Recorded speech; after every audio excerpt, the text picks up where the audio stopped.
Hi there, Capricorn. Welcome to your end of January 2023 General Tarot Update. It's Raina here. And let's see.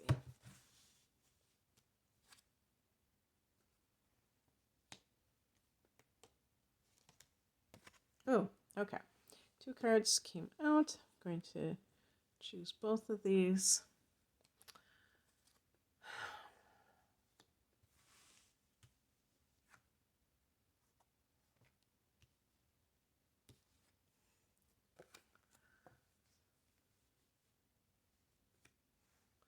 And what is going to be the final card? Okay, this one.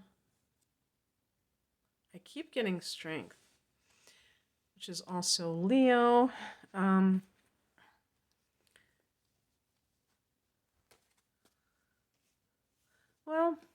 okay. Let's talk about what, well, I don't know if I have done a video for your sign as it pertains to the transit of Pluto going into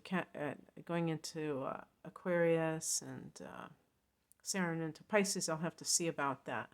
But that's happening in March. But this is kind of leading up to that, so it certainly could be kind of hinting at some of those themes. And there's going to be a new moon on the 21st of the month at 1 degree of Aquarius. Okay, so technically, if we just see everything, all the houses starting at 0 degrees, that would be in your second house of earned income. But because it's at 1 degree, it likely is going to fall in your first house. So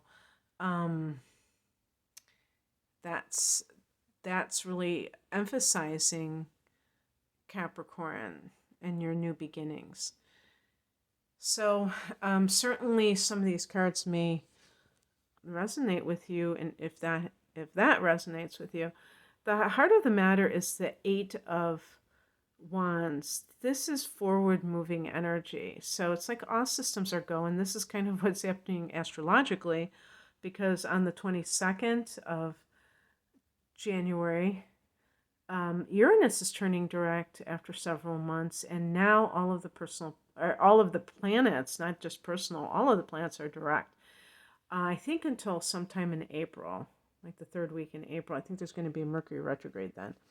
So what that means is that there's going to be the opportunity to take action and have it really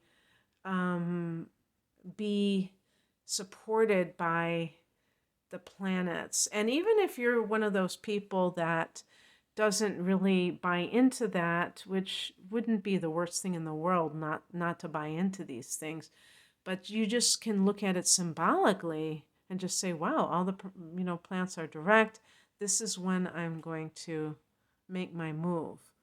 And the 8 of Wands is like, if you have felt stuck in any way, that all of a sudden everything is kind of like rocking and rolling, and there's all these offers, you're getting all these phone calls, or you're going back and forth with offers and things like that, and kind of like wheeling and dealing after you've had kind of a lull in the action. And it can feel very good, but it can feel kind of perplexing, because you're like, why did this happen? Why was there this lull? And also, one of the planets was Gemini.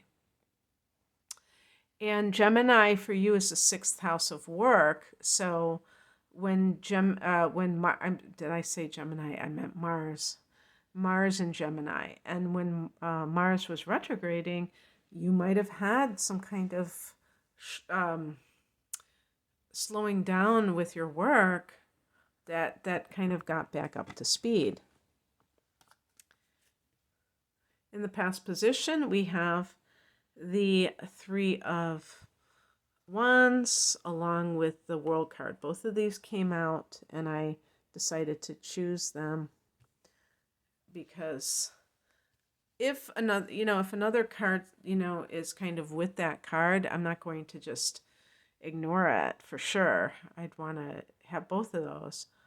And so the World card is the last card of the major arcana, and that can speak to endings, and something may have been time. Three of Wands can be expansive energy, so you may have felt like, I'm not doing anything new here. And it's just getting to be like Groundhog's Day. Now, I was thinking about work matters, but this could definitely apply to personal relationships where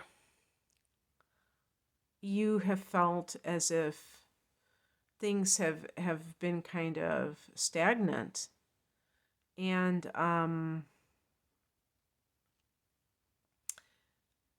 maybe you chose to end a marriage. I was talking about this with Cancer because of that opposition between the two signs and Pluto and all of that. And, that could also apply to you having a conjunction with Pluto and really transforming your life in some way where you decide that something that you're doing is limiting your growth and that you need to kind of leave that situation. The higher message or the spiritual lesson in all of this is the Knight of Wands. This is connected to Sagittarius, but you can just connect it to a fire energy that is more youthful, meaning that there is more of an element of risk, or, that's kind of what I get from a sign like Aries in particular, but all the fire energy is about, really believing in oneself or focusing on oneself, focusing on independence versus dependence, forging your own trail, taking chances. And you may either have done this in your own life, taking chances, Capricorn, or it's saying that it's almost like this is kind of one of the things that I have heard about Capricorn is that you get younger as you get older. So you're becoming the knight. Maybe you were the King of Pentacles and now you're the Knight of Wands because you're kind of like youthing, they call it, that's a term in the alternative health community, which is the opposite of aging, when you're eating the right foods and you're doing things, you're youthing. And this could be in terms of your behavior where, Saturn can be overly serious and then it's like you're enjoying this sense of fun about it, about life. The risk becomes kind of fun. By the way, the World card can speak to the fact that an era of your life is over with. And, some people embrace that. Some people kind of hold back and they're kind of like, oh, I don't know if I like that. I'm not sure I want to just say goodbye to this. What crosses you is the Four of Swords. This is a card of reflection, relaxation, rejuvenation. Are you integrating the lessons of whatever this is that has ended in your life? Like, for instance, with the Eight of Wands, you might be like, let's say you got divorced. You might be, okay, now let's go and find somebody new. And rather than taking a breather and being able to kind of like reflect upon that long-term relationship or that marriage, what would you do differently? What do you think was the cause of it not working out so that the pattern isn't repeated? Even if you feel like you were not the culprit, that it was the other person that was not invested in the relationship. Could you have made a better choice to begin with? These are legitimate questions. And because you're a cardinal sign, Capricorn, you may just be like, hey, let's just do this, let's just go and see what else we can do.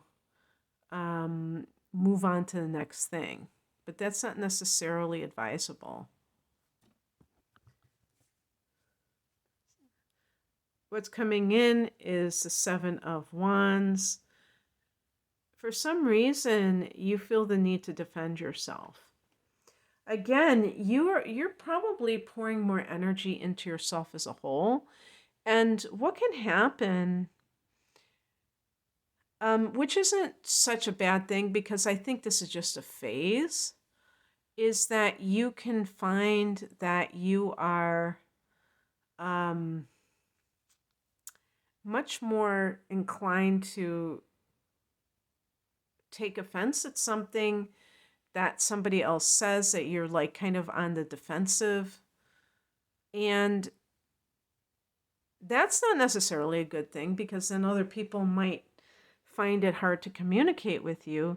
But if you are standing up for yourself, whereas in the past you might have been more kind of like, again, passive or something like that, then that might not be such a bad thing that you are now saying, hey, I deserve respect and I don't want to be treated like that anymore. And there might be a specific situation where you are reacting about that, to that. Somebody else trying to, whether this is a workplace thing or a relationship, and they're trying to treat you the way they've always treated you, no, that's not going to fly anymore. And the outcome card is the strength card. This is growing more confident. Perhaps you have gone through some struggles, maybe specifically with Pluto in your sign, Capricorn, where you don't necessarily feel, you haven't necessarily always felt good about yourself, because Pluto can uncover some of these unpleasant things. That's the shadow self, and that could make you feel like, oh gosh, I don't like this. But it has the upside of helping you to become more resilient, which means that you're able to bounce back from anything that was difficult and feel like you are the better person for it. So that actually, this reading ends on a very high note in that regard. All right, that's what I have for you, Capricorn. I hope that this resonated. If you would like a personal reading, the link is below. Take care. Bye.